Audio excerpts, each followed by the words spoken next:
Hey guys, welcome to my YouTube channel, and in this video we are gonna start from where we stopped in the last video. So this is where we stopped, and we had our app running on the emulator, and we had this code over here. So let's see how this code works and how does it makes any sense. So in the very first line we have an import statement, and it's importing a library from Flutter, and the name of the library is material.dart. So what this library does is to provide you with some basic Flutter widgets, and those basic Flutter widgets can be used to make some complex Flutter widgets, and those complex Flutter widgets can be used to make a complex UI. So that's how it works. You have some basic widgets, you make some complex widgets, and from those complex widgets you make a complete UI. And in the next line we have our main function, and this is where the execution of your program begins. This main function calls a runapp function, and this runapp function is provided to us by material.dart library, and this runapp function takes input of a widget. When you hover over runapp function, it says it takes input of widget over here, and we have given the parameter input as my app, and in the next class we have defined our class my app. So over here we have some syntax. It is the declaration of class my app, and it extends stateless widgets. So right now don't think of it very much and consider it to be a part of syntax. The only thing you should be knowing right now is there are three kind of widgets in Flutter. One is stateless, another is stateful, and one are inherited. So in this code we'll have only stateless and stateful, but inherited widgets are also very important. So this my app class has been extended from the stateless widget class that has been defined in this material.dart library. In the very next line we have an annotation which is override. What does that means? So what that means is the function that has been defined over here by the name build. The build function has also been defined in the stateless widget class, and this function by the name of build in this my app class is overriding the function in the stateless widget class. This build function returns a widget, and it takes input of something called as build context. For the time being, all you should know is build context is the reference of location of a widget in the widget tree, and that is kind of complex to understand at very first, but eventually you will understand. So this build function as defined, it returns a widget, and we are returning a widget called as material app. So what this widget does, this widget is the root of your app. Every UI you define, every scaffold you define is above this widget. And this material app widget takes input of three things over here. One is title, another is theme, and another is home. So let's see them one by one. This title is very clear. It's the title you want to give to your app, and then there's theme. This is the theme of your application, and it takes something called as theme data. So let's see what's inside theme data. We have something called as primary swatch over here, and it says colors.blue. You can see the color of the basic widgets like app bar and floating action button is blue over here. So let's see what happens when we change it. Let's change it to green. After changing, when we hot reload by pressing small r, what we see is the color changes. Yeah, so that's how easy it is to do things in Flutter. And in the very next line we have something called as home, and home is the first UI you want to load on your application when it starts. So this home thing takes something called as my home page, which we have defined, and this my home page is taking input of a title, taking parameter of a title. So let's see this my home page declaration. So in the very next line we have defined our my home page class, and it extends the stateful widget. So it's the same thing. You don't need to think of it right now. I'll take it up in the next video. And for right now, all you need to know is there are three kinds of widgets: stateless, stateful, and inherited. And this inherits the stateful widget. So when we declare a stateful widget, we have to declare two classes. Stateful widget always come in a couple. So what these classes are about, and I'm going to take it up in the next video, because these are very closely related to how stateful widget works. So let's skip this part right now and let's go to the main part that builds our UI.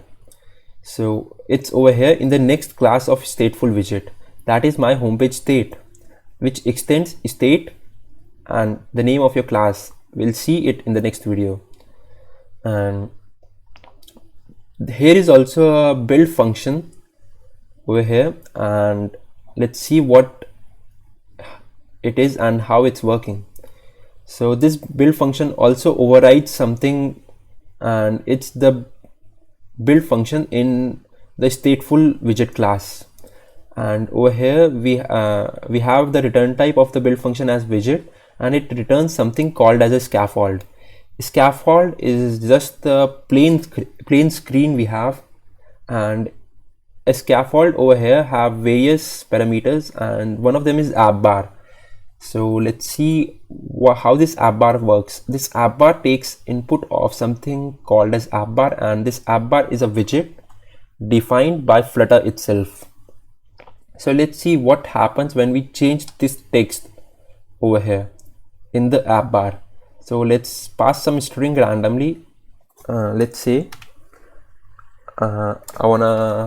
what name do you wanna give? I wanna give my first page. Yeah.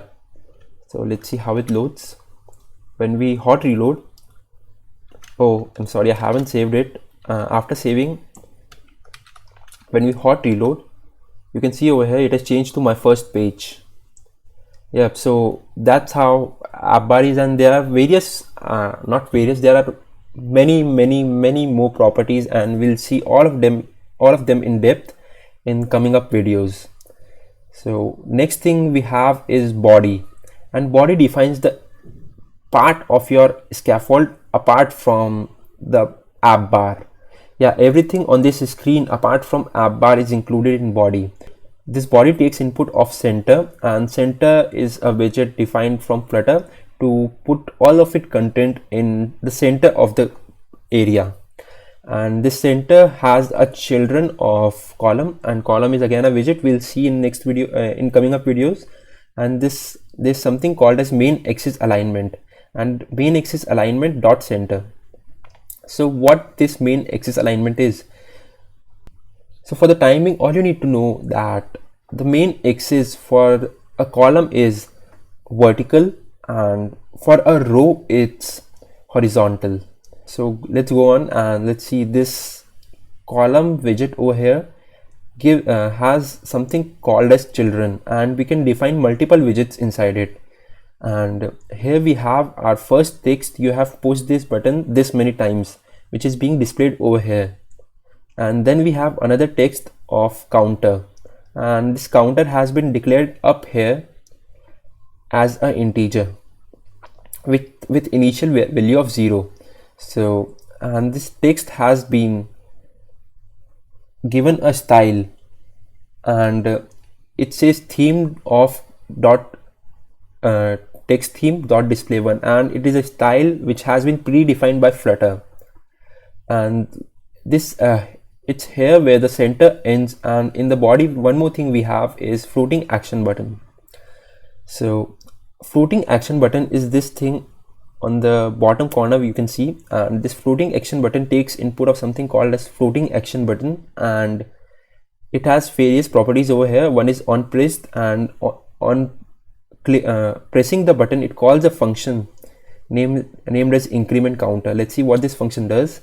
And what this function does is to set state, and this is a inbuilt function in Flutter, and this helps us to change the state of our app. Whatever is on the screen, it can be changed using this state. So what this set state is doing is it's incrementing the counter variable by 1. So whenever we click on this, the counter variable is incremented by 1. Okay, and here's one more thing as tooltip. So when you press over the floating action button for quite a time, it will show something. Yeah, this thing over here is called the tooltip, and whatever you pass over here will be displayed over there. And the one more parameter we have over here is the child, and child takes input of something called as icon, and the icon which we have used over here is icons.add. That means add addition icon. You can clearly see over here we have a plus symbol over here, and that is the icon which is being displayed as a child. So yeah, that's all this UI is about, and let's see the widget tree of this UI. Yeah, so this is the widget tree of this UI, and let me minimize it so you can see both code and widget tree together. So over here we have our my app, that means our app which whose name you have defined, and there is a material app. This material app has been defined over here in this stateless class, and in this stateless class this material app has been defined, and this material app takes input of something called as a home page, and it's being defined over here. And this my home page takes input of a scaffold, and then scaffold has a multiple things over here. It defines a app bar, and this is the body of the scaffold, and this is the floating action button which we have defined in the scaffold. And these are the widgets that makes a complete app going up the tree. So yeah, that's all the video is about, and see you in the next video. And in the next video we're going to see what are stateless widgets and what are stateful widgets.